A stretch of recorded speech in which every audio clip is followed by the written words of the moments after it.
9:30 waiting ಮಾಡ್ತಾ ಇದ್ವಿ. ಈ ಶೈಲೇಂದ್ರ ಕಂಪ್ನಿಗೆ ಗೇಟ್ ಓಪನ್ ಇಲ್ಲ, ಒಳಗಡೆ ಡೋರ್ ಓಪನ್ ಇಲ್ಲ. ನಾವು ವಾಕಿಂಗ್ ಹೋಗ್ಬೇಕಂದ್ರೆ ಲೇಡೀಸ್ ಎಲ್ಲೆಲ್ಲೂ ಕಂಪ್ಲೇಂಟ್ ಮಾಡಿದ್ರು ಒಬ್ಬರು ಕಿವಿಗೆ ಹಾಕ್ತಿಲ್ಲ. ಒಬ್ಬರ ಮೇಲೆ ಒಬ್ಬರು ಹೇಳ್ಕೊಂಡು ಹೋಗ್ತಾವ್ರೆ. ನಮ್ಗೆ ನ್ಯಾಯನೇ ಸಿಗ್ತಾ ಇಲ್ಲ. ನಾವೆಲ್ಲೋದ್ರು ನಮ್ಗೆ ನ್ಯಾಯ ಸಿಗ್ತಾ ಇಲ್ಲ. ಕೆಲವು ಜನ ಸೂಸೈಡ್ ಮಾಡ್ಕೊಳಕ್ಕೆ ಹೋಗವ್ರೆ. ಇವತ್ತು ಬಂದಿಲ್ಲ ಅಂದರೆ ನಾವು ಸೂಸೈಡ್ ಮಾಡ್ಕೊಂಡಿದ್ರಲ್ಲಿ ಇಲ್ಲಿ ಒಂದು ಎಲ್ಲರೂ ಹೊರಟಾಗಿ ತೆಗಿಲಿಲ್ಲ.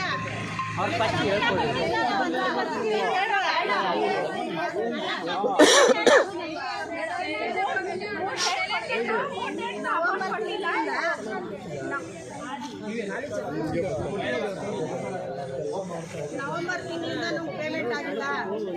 ಶೈಲೇಂದ್ರ ಕಂಪ್ನಿಯಿಂದ ಎಲ್ಲೋದ್ರೂ ನಮ್ಗೆ ನ್ಯಾಯ ಸಿಗ್ತಾ ಇಲ್ಲ. ಯಾರಿಗೂ ಕಿವಿಗೆ ಹಾಕ್ಕೊತಾ ಇಲ್ಲ. ನಾವು ಎಲ್ಲೋದ್ರೂ ನಮ್ಗೆ ನ್ಯಾಯ ಸಿಗ್ತಾ ಇಲ್ಲ. ಪೇಮೆಂಟು ಆಗ್ತಾನೆ ಇಲ್ಲ. 3 ತಿಂಗಳು ಆಗೋಲ್ಲ. ನವೆಂಬರ್ ಇಲ್ಲ. ಇಲ್ಲಿ ಬಂದು ಕಂಪ್ನಿ ಹತ್ರ ವೇಟ್ ಮಾಡ್ತಾ ಇದ್ದೀವಿ. ದಾಖಲು ತೆಗಿತಾ ಇಲ್ಲ. ಚೆಕ್ಗಳು ಕೊಟ್ಟವ್ರೆ, ಡೂಪ್ಲಿಕೇಟ್ ಚೆಕ್ಗಳು.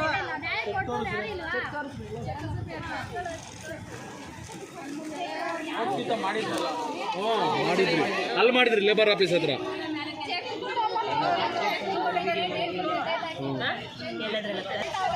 ನಾನು ಇವ್ರಿಗೊಂದು ವಿಡಿಯೋ ಕಳಿಸಿನಪ್ಪ, ನೇಣು ಹಾಕ್ಕೊಂಡು ಅದಕ್ಕೆ ಕಳಿಸೋದೇ ನೇಣು ಹಾಕೋತೀನಿ ಅಂತ.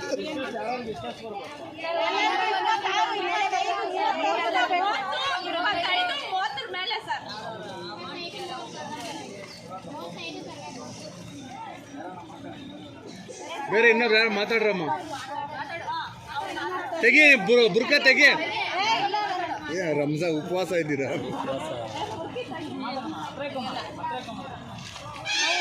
ನವೆಂಬರ್ ತಿಂಗಳಿಂದ ಕೆಲಸ ಮಾಡಿದ್ದೀವಿ. 2 ತಿಂಗಳಿಂದ ಕೆಲಸ ಮಾಡಿದ್ದೀವಿ. ಇಲ್ಲಿ ಸಂಬಳ ಅಂತ ಬಂದಿಲ್ಲ. ನಾವು ಹೋಗಿ ಕೇಳಿದ್ರೆ ಅವ್ರಿಗೆ ಬರೀ ಟೈಮ್ ಕೊಡ್ತಾ ಇದ್ದಾರೆ. ಅವರು ಒಂದು ಟೈಮ್ಗೂ ನಮಗೆ ಕರೆಕ್ಟಾಗಿ ಅವರು ಆನ್ಸರ್ ಕೊಡ್ತಾ ಇಲ್ಲ. ಅವ್ರು ಬಂದು ಇಲ್ಲಿ ಮಾತಾಡ್ರಿ ಅಂದರೆ ಅವರು ಬರ್ತಾ ಇಲ್ಲ ಇಲ್ಲಿ.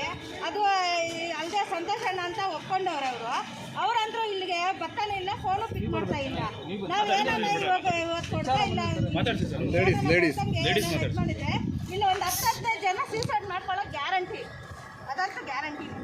ಅವ್ರು ಬರ್ತಾರೋ ಇಲ್ವಾ ಯಾವುದೋ ಒಂದು ಡಿಸೈಡ್ ಮಾಡಲೇಬೇಕು. ಇವತ್ತು ನಮಗೆ ದಿವಸ ಬಂದು ಇಲ್ಲಿ ಕಾಯ್ಕೊಂಡು ಹೋಗೋಕ್ಕಾಗಲ್ಲ. ಮನೆಯಲ್ಲಿ ಎಲ್ಲ ಬೈತಾ ಇದ್ದಾರೆ. ಗಂಡಸರು ಎಲ್ಲ ನಮಗೆ ಹೆಂಗಂದ್ರೆ ಹೆಂಗೆ ಕೇಳ್ತಾವ್ರೆ ಸರ್. ಕೆಲ್ಸಕ್ಕೆ ಹೋಗ್ತಾ ಇದ್ದೀರಾ, ಇನ್ನು ಬೇರೆ ಕಡೆ ಎಲ್ಲ ನಾವು ಓದ್ತಾ ಇದ್ದೀರೋ ಅಂತ ಕೇಳ್ತಾರೆ ನಮಗೆ ಗಂಡಸರು. ನಾವೇನಂತ ಉತ್ತರ ಕೊಡಬೇಕು, ಹೇಳ್ಬೇಕು ಅವ್ರಿಗೆ. ಬಾಡಿಗೆ ಕಟ್ಟಿಲ್ಲ ಸರ್, ಬಾಡಿಗೆ ಕಟ್ಟಿಲ್ಲ ಅಂದರೆ ಸುಮ್ಮನೆ ಬಿಡ್ತಾರ ಮನೆಗಳಲ್ಲಿ. ಇಬ್ಬರೇ ಸರ್ ಒಪ್ಕೊಂಡಿರೋದು. ನ್ಯಾಯ ಕೊಡ್ತಾರೆ ಎಲ್ಲೋದ್ರೂ.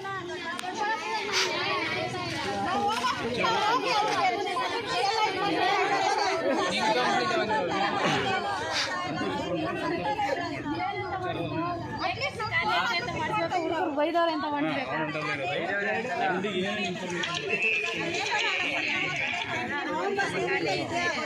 ನೋಡ್ರಿ ಬಾಗ್ಲ ಹಾಕೋಕೊಂಡು ಬಂದಿದ್ದ ತಕ್ಷಣ ಸೆಕ್ಯೂರಿಟಿಗೆ ಹೇಳಿದೆ.